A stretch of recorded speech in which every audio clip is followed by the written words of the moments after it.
Hello, everybody. Welcome to another episode 76 of the Canberra Football Show. Back at it for another weekend of action. This is recapping everything round 4, and we mean everything, aka there weren't too many matches played as usual due to the weather.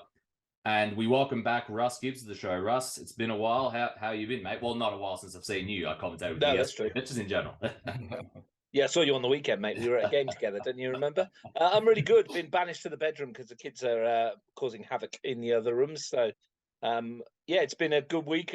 I've been a bit busy. Plenty of games going on, which is great. We love our football here, and we've had some good matches on the weekend. The ones that did survive the weather. It wasn't the best weekend. I just counted my phone calls on Sunday morning from 9 till 1:30. I had about 65 phone calls with games being postponed left, right, and centre. And it was one of those weekends, but we're used to it in Canberra.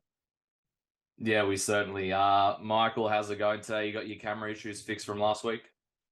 Yeah, so everyone can be exposed to this beautiful face, mate. So had to get it fixed up. But nevertheless, I mean, it was obviously disappointing that we've had obviously quite a few games suffer to the terrible weather that was over the weekend. But at the same time, at least there was some football action being played, even though it was in not so ideal conditions. So, I mean, we'll still break it down.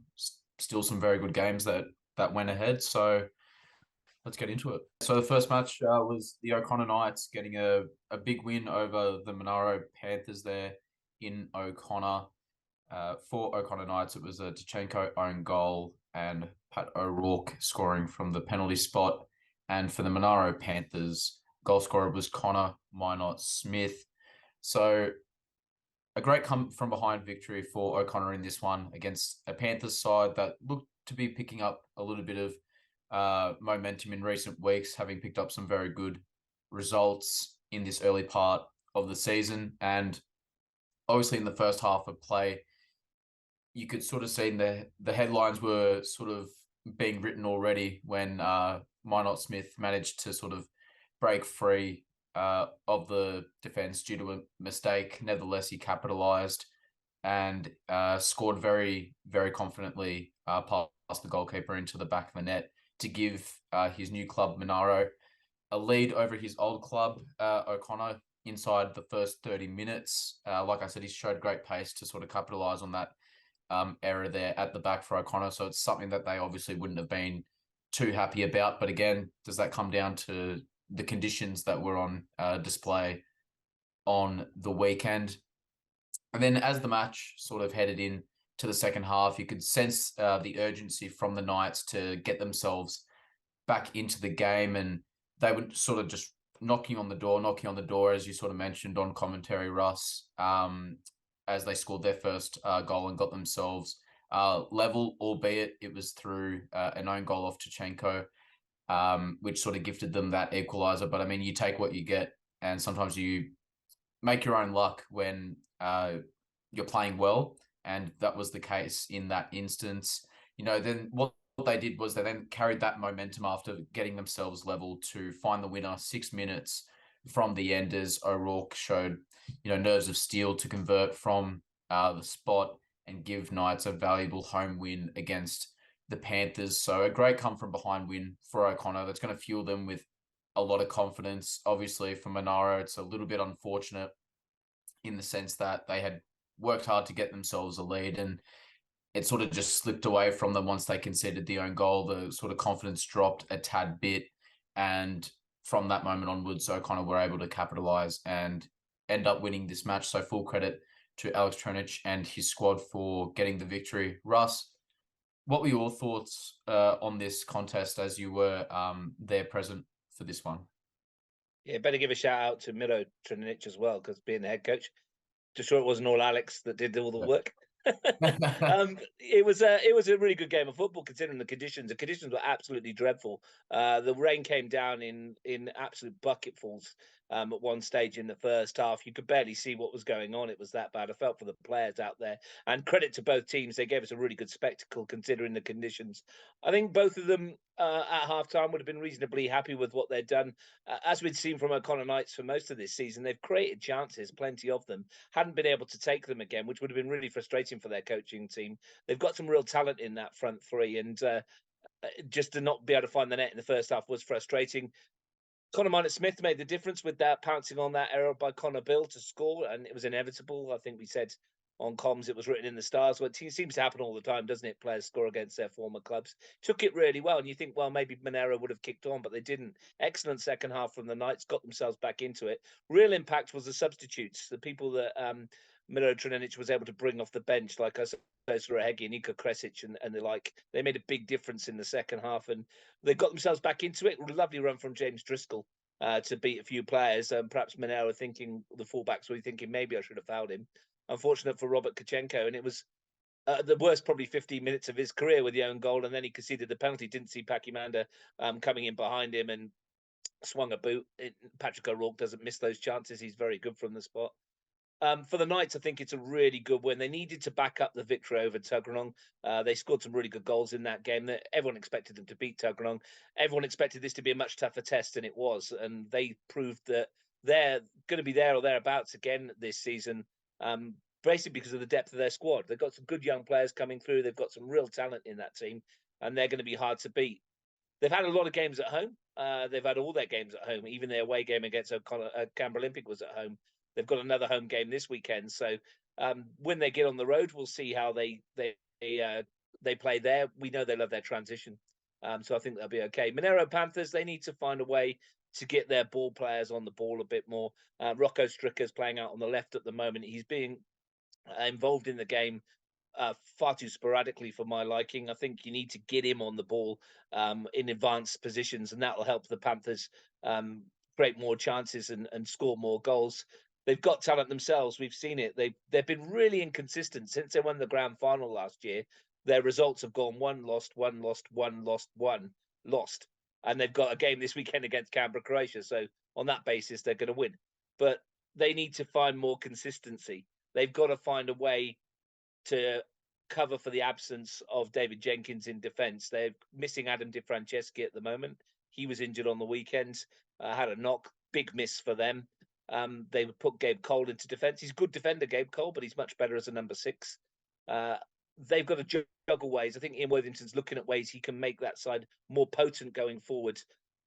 Well, and a shout out finally to the 2 goalkeepers who I thought were excellent again on the weekend. Jordan Thurtell made 2 or 3 outstanding saves, and Seb Arans is growing into that role as the Knights' number 1 week by week. In the end, on the balance, Knights probably edged it because of their the bench that came on and offered more than what came off the bench for the Panthers. Both teams will be heading into this week looking to get more fluidity and cohesiveness in their game. Absolutely. Definitely a lot to ponder for both of those teams going forward. Russ, Matt, do you want to get into our next matchup? Yeah, and the next matchup, as I alluded to before, Russ and I called at another rainy match, but it was on the synthetic, so the match was able to play on a competitive first half. Olympic had the better, I would say, of the chances in this stanza, as Russ likes to say, as they hit the post and had a few other chances as well. When the second half began, Tuggy started with a flurry. There was a great combination play from memory, which ended up with Stevens chipping the ball over the top for, I believe it was Hislop, had struck, and he went just under the crossbar, but it was an absolutely fantastic save from Seb Usai. Not long after that, Luca Flores, early in the second half, was sent with a straight red. Maybe Russ can confirm. Was it? I'm assuming it was for him sort of pulling down his marker. We weren't sure at the time. Despite the numerical disadvantage, though, it was Olympic that took the lead. 76th minute, Nick Popovic picked up the ball in midfield, passed it to Thomas James. Thomas James neatly sort of dinked it with a side kick over his marker downfield for Popovic to run onto, dribbled it down the left inside and cut it in and struck it just under the crossbar. Absolute bullet there. Olympic doubled their lead 2 minutes later as Nathan Medjic stood tall for a towering header to put it in the back of the net. And what a way for him to celebrate his 100th NPL game. Congratulations to him for the milestone. 3 in style as Thomas James stepped up from the free kick just outside the box and unleashed an absolute bullet into the back of the net to make it 3. It was absolutely fantastic free kick there. Fantastic victory from Olympic, especially after being 1 man down. It's not easy with that sort of margin, having that numerical disadvantage. But Paulo McCaw, I'm sure, would be very happy with that that turnaround, the way they finished that game, considering the circumstances. They're now tied with Tigers with a match in hand at the they're now tied with Tigers at the top of the table. Tigers will have a match in hand, of course. And another important thing for Olympic was it's another clean sheet for them. 3 in 4 matches now they've kept clean sheets in the league. Tuggeranong, on the other hand, Russ and I were discussing in commentary that it felt like they were putting in that that full 90-minute performance that they haven't really put in this year, and they defended very well, I thought, and played quite well as well up until that goal. And the question was really, if they conceded in this game, were they able to stop goals in quick succession? Unfortunately for them, as soon as they conceded 2 minutes later, a minute and a half later, they conceded, and then there was a one, of course, before the end of the game. So hopefully Tuggeranong can sort of fix the issues when they concede. But you can see it is getting there. That 90-minute performance is getting there. And like I sort of said on commentary, if this is going to happen, you'd rather it at the start of the season than at the end. So, but they're still searching for their first win, and they also face the Wanderers, who are also searching for their first win this weekend. So a lot to play for both sides there. Russ, you're of course calling this one with me. What did you make of the encounter? Well, I'll start with Tuggeranong first, and I thought they actually played pretty well. It took 3 special goals to see them off, and I think mitigating circumstances. You look at the positives from Tuggeranong. Yeah. As I said, the 3 goals were really well taken, and we'll come to that in a minute. Cam Doherty's return at centre back was good for them. He lacks a bit of match fitness, of course. He's not played for over a season and a bit because of his knee injury, but he got through 90 minutes on an AstroTurf field. And just his sheer presence, his communication skills, his ability to pick up the younger players around him made a big difference. Once again, we saw Tuggeranong as an attacking threat, creating some half chances. Need to get Sam Walker into the game a bit more. That's something that Mitch Stevens will be working on, I'm sure, in the week. He's got Luke Stevens, Sam Walker, and we need more out of Juniek Chalar as well. He's been pushed out to the left a little bit. And he's not getting the opportunities perhaps that he would like. But they need to be more ruthless when they get the chances that they get. Last year in the CPL, they created loads and they scored a lot, but they missed a few as well. You can't do that in the Premier League. I think what they've done this week that was better than last week, they've stopped giving away silly goals. Olympic worked really hard for those goals. They're all 3 really well taken. Thomas James, the architect of all 3, his link up with Nick Popovic is getting better and better every week. And it's great to watch just some quality players. We mentioned it at the time, though. The big name players for Olympic stood up when needed. Luca Flores' dismissal 9 minutes into the second half left them short-handed.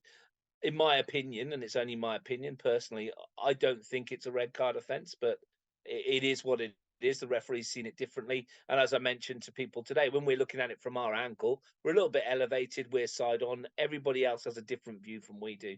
So whatever they see might be a little bit different from where we're at. I know Luca Flores felt really gutted that he was sent off for that.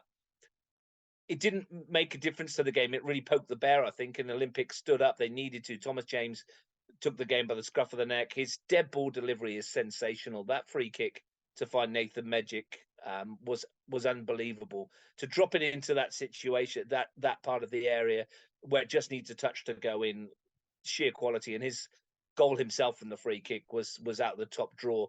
Didn't matter there was a man on the line or 4 in the wall. It was just unstoppable.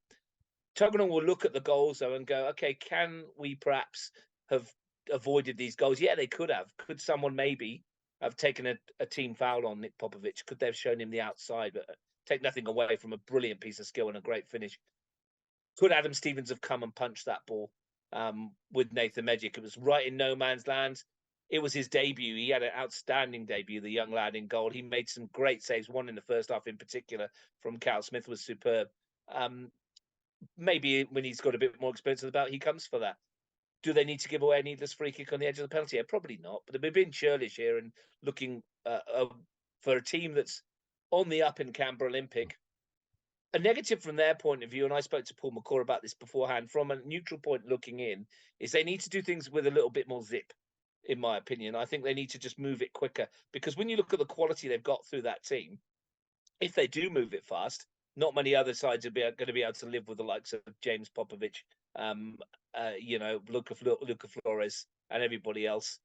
And shout out to Nathan Medjic, as you say, 100 games to him and a goal, and Ellie Darwich, 50 matches. He filled in at left back. They were missing Alan James, who's a crafty midfielder for them. We know how much quality he brings to them. Missing Adrian McCaw. And they've gone away on a field they don't like, on the AstroTurf. They make no bones about. They don't like playing on it. They've come away with a very professional 3 points, a very professional win with 10 men, and they look very hard to stop. And this weekend's game, when they play Tigers, is going to be brilliant. Yeah, that definitely should be a cracker there. The other two games, of course, this weekend were postponed. They were Tigers and Gungahlin, and Canberra Croatia and West Canberra Wanderers. So look out for them throughout the season. Michael, what are our fixtures for this weekend? Yeah, so this weekend we've got West Canberra Wanderers up against Tuggeranong United, which was briefly mentioned before in our breakdown. Saturday, May 6th, 2 p.m. at Melrose Synthetic. Follow that with O'Connor Knights, as Rush mentioned, at home yet again, this time against Gungahlin United. Saturday, May 6th, 3 p.m. at O'Connor Enclosed. We've then got Tigers FC up against Canberra Olympic. That's going to be an absolute cracker. Saturday, May 6th, 3 p.m. at AIS Grassfield 2. And lastly, another fantastic game will be on display with Monaro Panthers up against Canberra Croatia. Saturday, May 6th, 5:45 p.m. there at Riverside. So, I mean, if you're catching one of the 3 o'clock matches or the 2 p.m. game with West Canberra and Tuggeranong, you can pop over to Queanbeyan and catch the Monaro and Canberra Croatia game. So plenty of football on Saturday for the NPL competition. Nevertheless, Matt and Russ will move into NPLW, and we'll kick things off.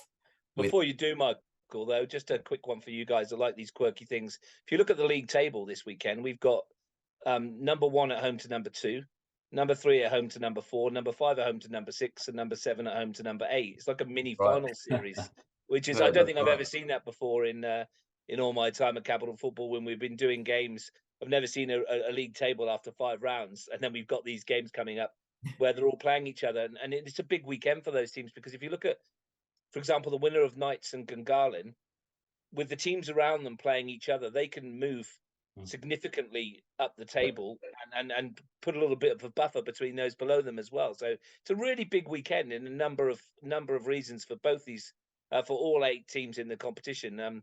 I'll be at the 2 o'clock game with Frank Keisha for West Canberra versus Tuggeranong. Massive match for both those teams. And then we'll nip across to the Panthers and Croatia in the afternoon. But yeah, a bit of a quirky fixture list this weekend. Thought I'd bring it up because it doesn't happen very often.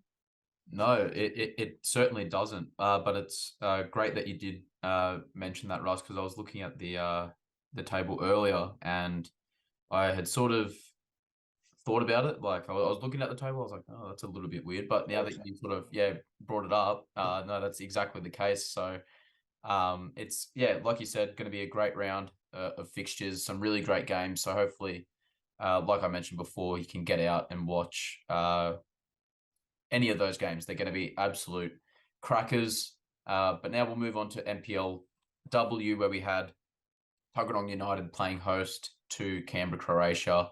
It was Canberra Croatia, the away side, pulling away with a 4-1 victory. Gregson on the score sheet for Tuggeranong United, whereas for Canberra Croatia, we had Barach, Palombi, Fensom, and Mitchell scoring for the visitors. For Tuggeranong United in this match, it proved to be a bit of a nightmarish start, as they sort of conceded 2 goals in the opening 17 minutes of play. But what they did really well was they managed to get themselves back in it just before the 20-minute mark to make it 2-1. So we were already treated to 3 goals in the first, 19 minutes of play, which obviously makes very good viewing for the fans that were in attendance or those watching online on Bar TV. And I mean, for Tuggeranong, it was a great goal from Gregson. I mean, outside of the box, sort of takes a few touches, sets herself up and finds the corner of the goal. So that was an absolutely outstanding strike from her. And then the game sort of managed to settle after that first sort of frantic 20 minutes that I mentioned with the 3 goals there. And then Canberra, Croatia sort of stretched that lead back out to 2 goals thanks to Fensom finding a bit of space in the box as the result of a corner that had been swung in. It sort of pinballed slightly in there. It was a little bit scrappy, but I mean, you're not really complaining if that's your team scoring the goals. So they were able to make it 3-1 at that moment in time going into the break.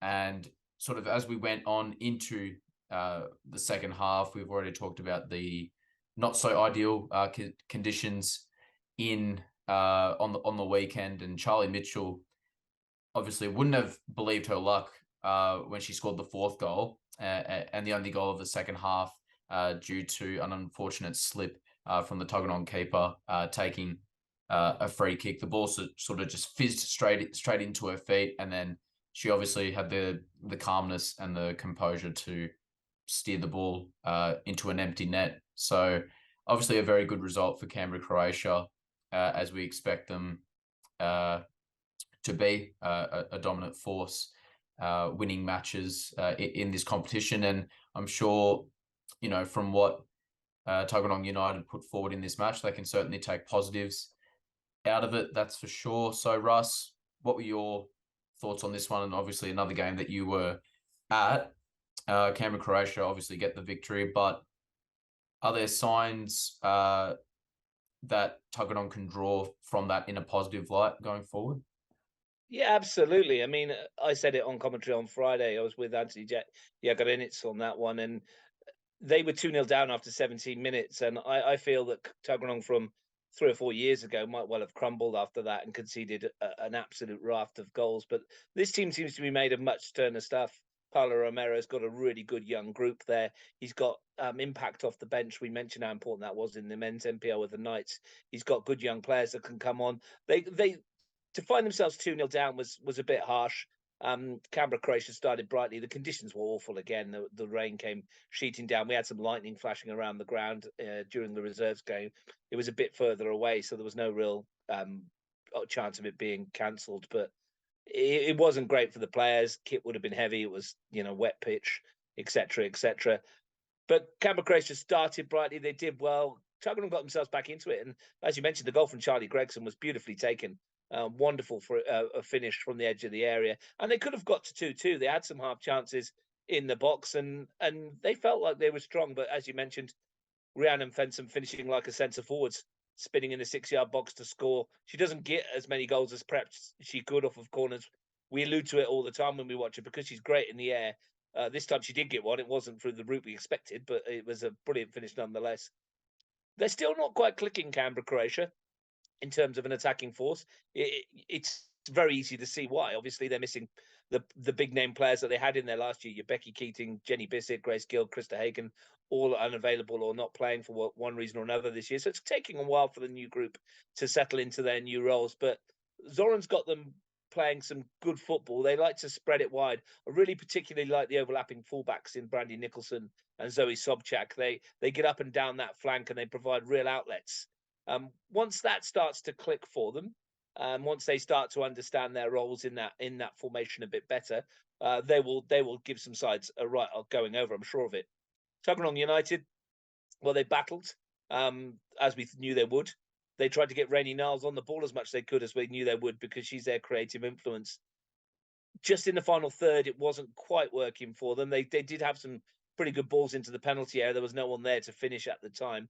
They just need to make that a little bit more of a priority in terms of being a bit more careful in the final third, because defensively they're pretty strong. They were missing a couple of big players for them. Lara Mustaine wasn't there on the weekend, on Friday night. Her job means that she can't play, but they were missing her, and that's a big miss for them. And Sarah Daisley, of course, 100 games of NPL experience. You missing that as well, it's going to hurt you. But in the main, I thought they played well. They defended well. It was a contest. It was a good contest. And whilst Canberra Croatia won the game, were never looking likely that they might lose the game, they certainly were made to work hard, and they were kept honest till the very end. Absolutely. Matt, do you want to get into our next fixture? Yep, our next fixture was Belconnen United 4-0 against the West Canberra Wanderers.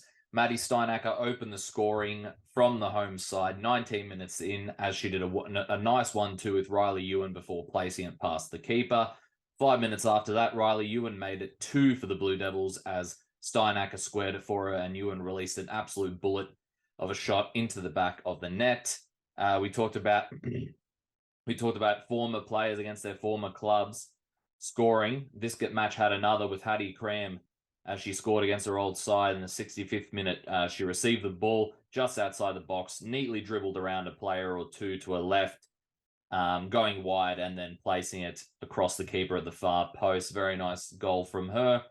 10 minutes later, Kira Bobbin scored her third goal of the campaign to make it 4-0. Very good performance here and result from Scott Conlon's side. Good bounce back as well after that very narrow loss against Canberra Croatia. We mentioned last week how they sort of would have had their hands on their heads, how they weren't able to get any sort of points from that, considering how good their performance was. But that probably helped light the fire under them. Not that they needed it, but it definitely would have added extra to that as well. And now they sit, but the extra goals also mean they now sit on top of Canberra Croatia. They're both tied on 9 points at the top, but have that better goal difference.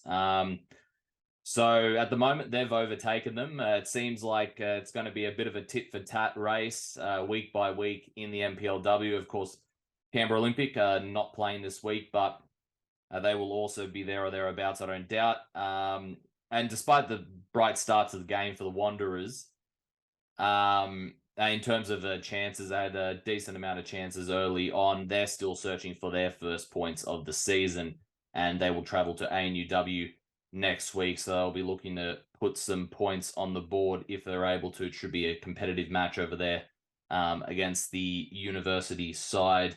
Russ, what did you make of this contest? It was almost a perfect afternoon for Scotty Conlon and his team. They returned to McKellar Park for the first time this season, back to their spiritual home. Beautiful pitch there. The weather would have made it nice and zippy as well, which would have suited them. He juggled his starting 11. He left out some of his what you would call his regular first grade players and gave some other players an opportunity to shine, and every one of them took that opportunity to shine. Maddie Steinacker got her very first goal at that level, having been brought into the team. Riley Ewan's now off and running for the season with a goal, which can only help them because she's a real X-factor player that they've got at the Blue Devils. Her pace and power and her belligerence, if you like, around the field is a point of difference for Belconnen United in that division, and could be a big player for them come the season. Hattie Cram's got herself a first goal now as well, as you mentioned, inevitable against her former team. But when you're a forward and you're joining a new club, you really want to get off the mark, and she's done some really good stuff in recent weeks in terms of creating opportunities for others. She created a lovely goal at Canberra for Talia Backhouse, but now she's got one of her own, so that's going to be really good for her. And all rounded off by you're bringing on Kira Bobbin off the bench, and she does what she normally does, which is find the back of the net. So all in all, a great afternoon for Scott Conlon's Belconnen United. I don't think he could have scripted it any better ahead of a midweek Federation Cup semi-final against Canberra United Academy. For the Wanderers, they just can't buy a goal at the moment, and they're not as bad a team as their results suggest. You look at the games that they've had, this is the first one where they've probably been on the end of something that's a little bit heavier. But as you mentioned, they had chances of their own. They've had that all season. They've been narrowly beaten in the other 3 games they've played. They're struggling for goals. They haven't scored since Nikita Perry bagged one in the opening weekend. She's got their 2 goals this season in League and Cup. They need to just find a little bit more fluidity to their game. It's a new look side as well, of course, for Ray Castro. He's got new players in that group who are just bedding themselves in. Like I say, they're better than what their results are suggesting. They've got an opportunity to turn it round this weekend with the trip to ANU South Oval, and they'll be keen to get off the mark. And I think that they will click at some stage, and they'll cause some problems for some teams. And in terms of the other matches that were postponed, we had Canberra Olympic and ANU WFC was postponed, as well as Yoogali United against Canberra Academy. Michael, what were the matches? What are the matches for this weekend to round off NPLW? Yeah, so start things off with Canberra, Croatia up against Gungahlin United, Sunday, May 7th, 2:30 p.m. at Deakin Stadium. Followed by ANU WFC up against West Canberra Wanderers, Sunday, May 7th, 3 p.m. at ANU South Oval. We then have Tuggeranong United up against Belconnen United, Sunday, May 7th, 3 p.m. at Canberra. And lastly, we have CUA Canberra United Academy up against Canberra Olympic, Sunday, May 7th, 3 p.m. at Hawker Football Centre. So some cracking games in NPLW on the horizon, and can't wait to sort of dissect it on the next episode. Yeah, it should be another cracking weekend of NPLW, and that's it for Russ on the show. Russ, thank you so much for joining us. Any last words about I think you mentioned a bit of cup action midweek. Yeah, there is a Federation Cup semi-finals this week. Canberra Olympic against Gungahlin United, Canberra Academy against Belconnen. We'll have the Academy Belconnen match live on Bar TV for everybody that wants to watch it on Wednesday. Just confirming the venue of that at the moment, because it's supposed to be at the AIS, but that's been canned already, I think, so there'll be a change of venue for that. And also want to bring in my food watch this week, because I went to O'Connor Nights on Saturday, and their Chavapi roll was outstanding, with a bit of AVR in it. It was superb. I mean, it's like if you get yourself to O'Connor Nights, get yourself a Chavapi roll, superb. But the night before, I was at Canberra too as well, and Cameron Mitchell hooked me up with the Tuggeranong United Kransky, which was exceptional as well. So there's some really good canteens out there, and we joke about how good the food is here. But if you are in the area and you're going to a match, please support your local clubs by going to the canteen, grabbing yourself a bite to eat, and watching some great football. This weekend, I'm on those two matches I mentioned in the NPL as well. We're supposed to be on the ANU versus West Canberra Wanderers with Jeremy McGann on Sunday as well. We'll see how that goes in terms of weather too.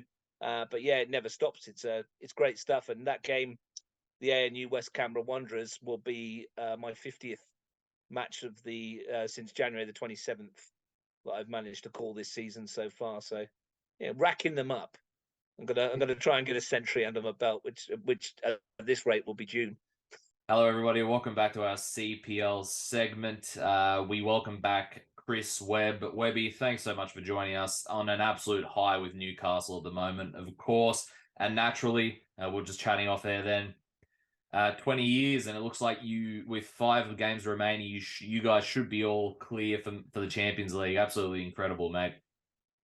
Yeah, it's great. Look, probably the first time this season I actually think we will finish in the top 4. So surely that means something horrible is going to happen. Liverpool going to win every game and we're going to lose the rest. But I have a little bit of faith right now. That's awesome. And first time I've had you back on in a while, which is great. And talking about a team with black and white stripes, we kick off the action here with another team with black and white stripes in the CPL. That is, of course, Canberra Juve. They lost this weekend to ANUFC 5-1. Juventus goalkeeper Jason Denham made a brilliant penalty save early on to deny Chase Deans and ANU's chance for the lead. ANU did open the scoring, though, in the 12th minute as Nick Hope received the ball from a very nicely dinked ball over the top and hit it first time for the near post. Juve recovered from this well, though, and they leveled the scoring 7 minutes from half-time as Will Dwight stood tall and executed a nice header into the back of the net. Just before half-time, ANU took the crucial lead at the break as Rory Spears struck first time to make it 2-1 for the university side. Early into the second half, Rory Spears converted from the penalty spot, and he scored his brace and his third overall this season. In the 65th minute, ANU made it 4-1. An unlucky rebound off the post from Andrew Georgiou resulted in an own goal for Juve. Gibson rounded off the scoring and the game at 5-1 for ANU with their second win of the season. Strong showing from them, and a good bounce back as well from last week's loss to Queanbeyan. They sit tied third place with Wagga and Yoogali. However, Wagga are just ahead of both of them by 1 on goal difference. Another tough result for Juve as they look to acclimatise themselves to the CPL. They started the match strongly, though, and with that save, of course, and the goal to level it up, the loss for them, unfortunately, means they now sit in last place with 3 points, but they're only 1 point behind the Brindis and the White Eagles. So, as I'm sure we're going to mention during this show, the table is quite close, actually, at this time of the season. Webby, what do you make of this result? Look, I think we talked about it in pre-season preview that it was always going to be tough for Juventus coming up into this competition. But look, they've done, I won't say surprisingly well, but reasonably well to start the season. Fantastic win against White Eagles. And coming into this game, I'm pretty sure they were missing quite a few. A lot of their kind of really senior players. Nathan Dark, who's their biggest threat up front. I think they were missing Van Newen in the middle, who's another kind of bit of a workhorse who's got a lot of leadership in that team. I think they were also, and I might be mistaken, missing that young Andre on the wings. I think he was sent off last week, so he was probably suspended for this game. So, it's a lot of outs for a team that's already up against it to come in against ANU. It's a huge kind of, you'd think on paper, a golf before the game even started, but to be missing those players. So to be 1-1 for, a really big chunk till, it's those absolute killer goals where you concede a goal in the last minute of the half. If they had held out till half time, would have been 1-1 and quite possibly a very different game. But so really, hats off to Juventus for kind of playing against all those barriers that they had in front of them and still putting in pretty gallant effort. For ANU, a really good recovery from last week. Was it those last week's game against Queanbeyan? That's a big game in terms of the promotion spot and winning the league. So, they'll be very disappointed with that. And it wasn't just a kind of narrow little 1-goal loss. So, they did really well to come back. I think it's very encouraging for Tom Crosley that Rory Spears is kind of getting into the goals. I think Max Model was out this week, but he's due back probably next week. And I also heard that Sam Smith got some game time at the end of this game. So, we talked about him again in pre-season, a really top quality forward player. So if Rory and Max and Sam are all fit together, then all of a sudden with Chase as well, Tom has a lot of headaches in who to choose because he's still got guys like Tim Lopez and there's a few players he's got up front. So he's going to have some headaches, but as we kind of talked about it, they're the good headaches as a coach that you want to have. So I think for that little slip up for ANU to now only, because of the slip ups ahead of them with Belconnen and Queanbeyan, we'll get into, all of a sudden they're still within grasp and it's not panic stations at all or anything like that at just this point in time. No, not at all. Like you said, they're very competitive CPL to begin the season. Very competitive in all three of the comps, I have to say. No one team is really taking that lead. And then, of course, you had some of the postponed matches into it for some of the other leagues. And we really have, I think, a competitive start to the season, which is great to see on all fronts. Michael, who do we have next? Another competitive matchup here. Very competitive match. It took a moment of brilliance towards the end of the game to settle the result for this one. It was Brindabella 1, Wagga City Wanderers 0, courtesy of a goal to Curtis Schaefer. the Brindis striker.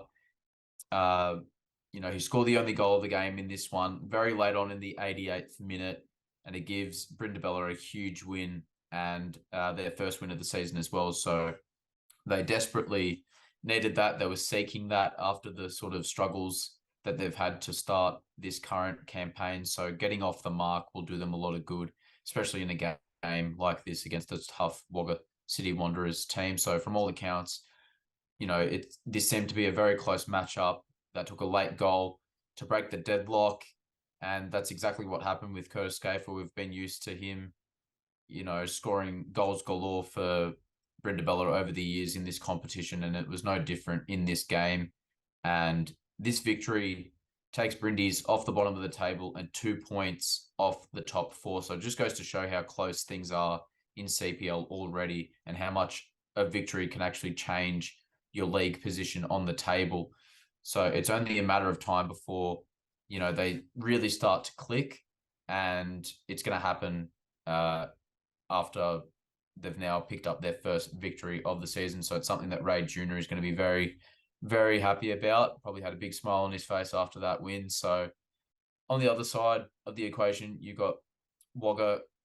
They're still sitting tied third with Yoogali and ANU, but lead by one on goal difference. So they've obviously kept their status in the top 4. It's not all doom and gloom. It was a tough result for them to take, obviously conceding late, but they're showing some great signs already this season, Wagga, and they have a crucial Riverina derby to Yoogali on the weekend on the horizon. That one's going to be an absolute cracker. Webby, what are your thoughts on this match? It obviously takes a person like Curtis Schaefer to prove to be the difference. He's done it so many times for Brindabella. They finally get off the mark. And for Wagga, it's, like I mentioned before, not all doom and gloom. A tough loss for them to cop so late on, but a very good game between two very competitive teams. Yeah, again, if we were talking pre-season, I would say that this is completely unexpected, and a game between these two teams would come down to the toss of a coin. But after the first 3 matches, Wagga were flying high. They've beaten ANU. That a win here would have put them right up in the top 2 or 3 and set them up extremely well. So they'll be hugely disappointed. Brindabella, on the other hand, it's been actually quite surprising how poor their start has been, especially that massive loss to White Eagles, which, we all know how big a club White Eagles is, but I don't think anyone expected a score of that magnitude against Brindabella. So Ray's really done quite a good job to pick up the pieces quite quickly and get the team functioning again. And yeah, a huge win for them. You can't underestimate what they'll do to the mentality. A young team, they could really kick on from there. So it's very, very good for them to just turn the corner so quickly. Absolutely. Matt, who do we have next up on our list of CPL fixtures? Next up was an absolutely huge match, what they refer to as the Balkan Derby, Canberra White Eagles against Queanbeyan City. This one ended in a 2-2 draw. White Eagles opened the scoring in the opening 8 minutes into the derby as Crescas unleashed a curler of a shot around the defender and around the keeper on the floor for the far right post.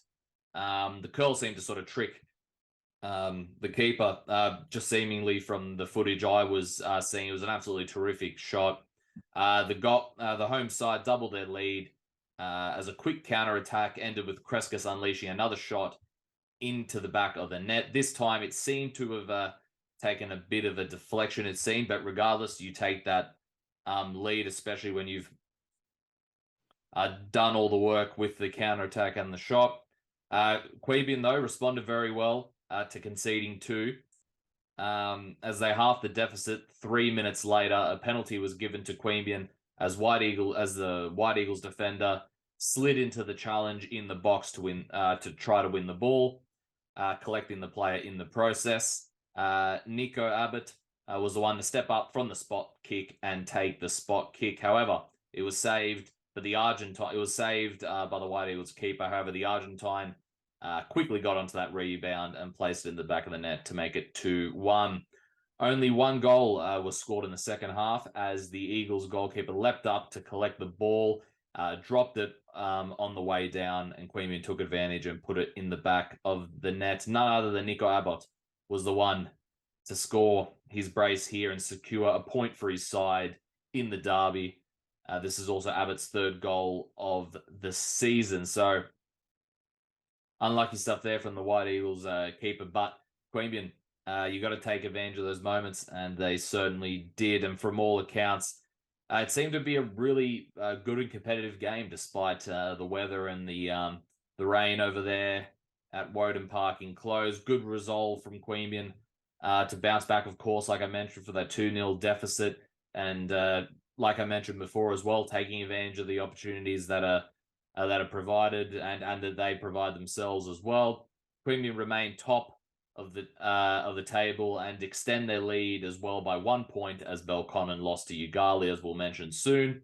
However, they play each other this weekend in a top of the table clash at High Street. That one should be an absolute cracker, like we will also mention soon. And I'm sure White Eagles will be a little annoyed to concede the lead.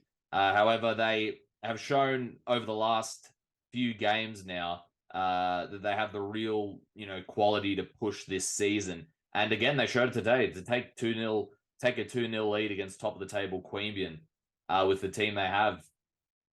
Isn't an easy feat. And we weren't the show where they beat Brindy is 6-0. That was the show that we didn't do that week. And to bounce back like that, get that match and have these sort of results.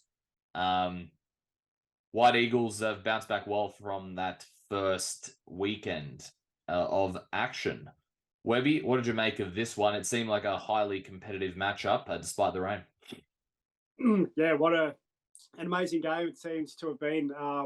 Again, both teams, I think, came into this missing some pretty key players. I think Zach Lawrence and Chris McEwen, and I think Chris Cook might have all been missing for White Eagles, and Hassan Faraja and Vasco Petrovski probably missing for Queanbeyan. So some really big names out there.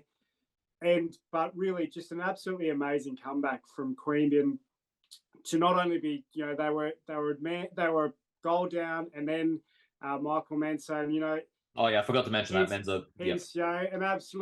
He's an absolutely fantastic player. He's such a danger, whether he's playing at centre back or striker. But I would love to know his red card record in Canberra in a reasonably short. Well, he's been here for a number of years, but across first grade, and how he piles them up, and it's a risk they take with him because he is such an amazing talent. But you always carry that with you, and an early red card, and then for White Eagles to score again, being on the opposition, that's absolutely a heart crusher to be 10 men down and then concede another goal and be 2-0 down.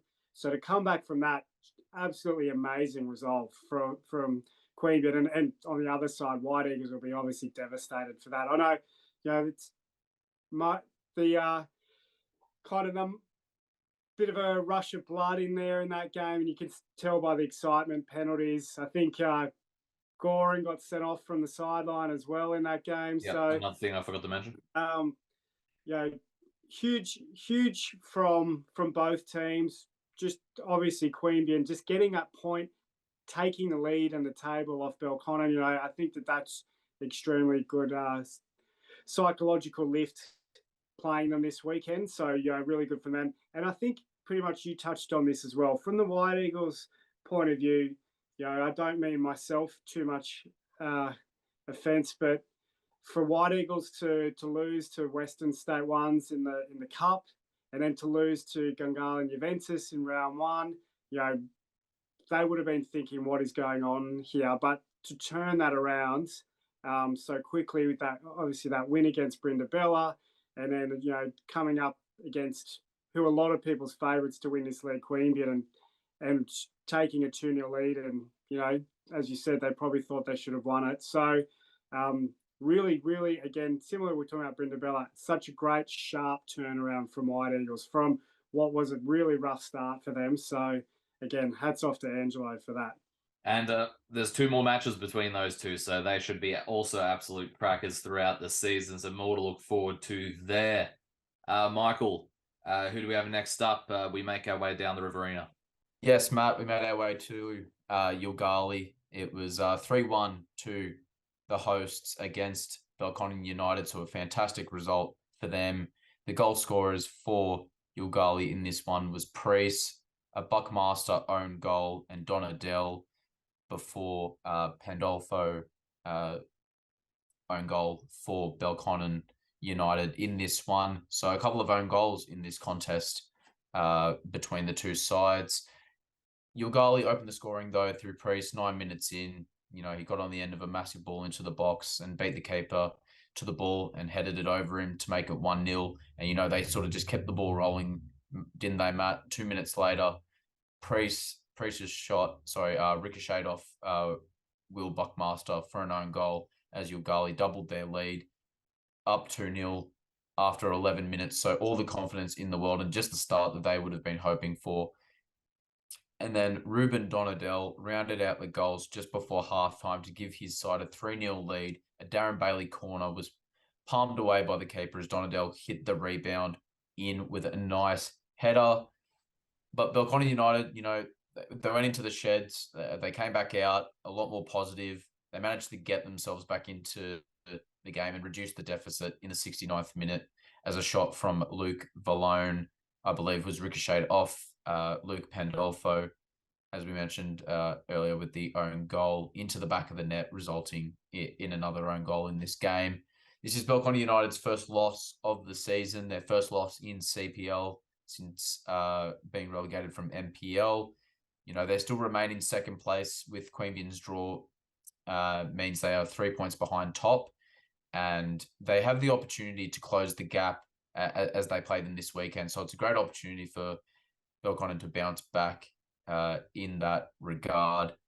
It was a fantastic victory, like I mentioned at the top, from Yoogali overall in this match. It was a great overall performance as they continue to make Solomad Stadium a fortress. You know, this is their second victory of the season. They're now tied third with Wagga and ANU as they host the former in the Riverina Derby, which is something, again, that we had mentioned a little earlier in the show. So, I mean, some cracking fixtures that we will soon break down. But first, Webby, what were your thoughts on this result? Obviously, Belconnen United's first loss since, you know, being relegated to the CPL competition, and an absolutely confidence-boosting win for Yoogali heading into the Riverina Derby next time out.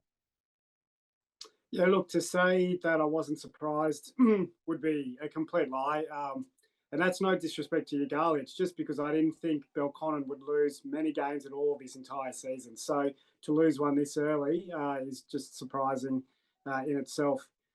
I watched a good chunk of this game, and to be honest, Yoogali more than matched it with Belconnen for a lot of the game. They were really good, and it's not like Belconnen travelled with a weak side. You know, all their big players, Dustin and Zach Mabry and you know, David Carter, they were all there.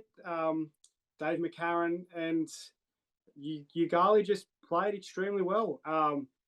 They are very good at coming out of the blocks fast at home when other teams have travelled a long distance and are just a little bit leggy, and they came out and they really try and blow teams away early, and they got that 2-goal lead within 10 minutes, and they've probably been watching a fair bit of Newcastle, I think, to realise it's a great tactic. And, you know, it's always going to be hard then for Belconnen to get back into it. And then to put a third goal away just before half-time, you know, it's a fantastic effort from them. And, look, I'm really expecting Yoogali to potentially kick on a fair bit from this. That's such a big boosting win to play against a team that's, you know, we all know it's a powerhouse of Canberra football for the last 40, 50 years. So to to beat them when they were huge favourites for this competition just shows Yoogali have nobody to fear at all in this competition. And, you know, I can see them really causing a lot of chaos in here. And they'll be great to see them do well. We know how well they did in that first year when they came in that COVID disrupted year where they just swept everyone aside. So who's to say that they can't do it again? Belconnen obviously be hugely disappointed. They know they've got so many top level players, so many experienced players, but you know, it's just that little bit of a sign to go, this competition's not going to be as easy as maybe some of them as expected. And now they're in a huge race, as we kind of said. There's a lot of teams piled up just behind them, and a massive, massive game against Queanbeyan. They don't get 3 points against Queanbeyan this weekend, and all of a sudden they're just right in the middle of a huge race. Absolutely, Webby. I think that's a good point to raise. I mean, if they don't get a result or the 3 points, you know, against Queanbeyan, there will certainly be a lot of questions floating about in terms of their, I guess, status for getting back into NPL next season. But we'll wait and see what happens. Nevertheless, Matt, do you want to break down the CPL round 5 fixtures before we wrap up today's episode? Yeah, and as we mentioned in the show already, there's some absolutely cracking fixtures this weekend. Canberra White Eagles host ANU Saturday, May 6th, 3 p.m. at Woden Park in Close. That's always a good encounter there. Brindabella Blues against Canberra Juventus Saturday, May 6th, 3 p.m. at Ipon Park in Corwell. Queanbeyan City against Belconnen United Saturday, May 6th, 3 p.m. at High Street, the top of the table clash. And the Riverina Derby, last up, Yoogali Soccer Club against Wagga City Wanderers Saturday, May 6th, 3:15 p.m. at Solar Mad Stadium. That one, all those matches should be absolutely exciting, especially considering how much, if you go look at the table and then you just, you know, hear what we've been saying about how competitive it's been, quite a lot there. Webby, thanks so much for joining us. Glad to have you back on the show. And any last thoughts on before we head off? No, look, that's just echo what you said. Those 4 games are they've all got something about them, whether they're a, you know, top of the table promotion feeling game or actually the bottom of the table and, you know, push away from that relegation feel. And I know it's early, but these are some big psychological battles with, you know, key rivals. ANU and White Eagles, you know, they've been the key teams in this league for a number of years, so they've got a huge rivalry as well. So, and then that, Riverina game's always huge, especially those 2 teams. The winner of that Riverina game will be sitting very pretty in the top 4. So, you know, a lot to play for all 4 games. There certainly is. Michael, any last words before we head off?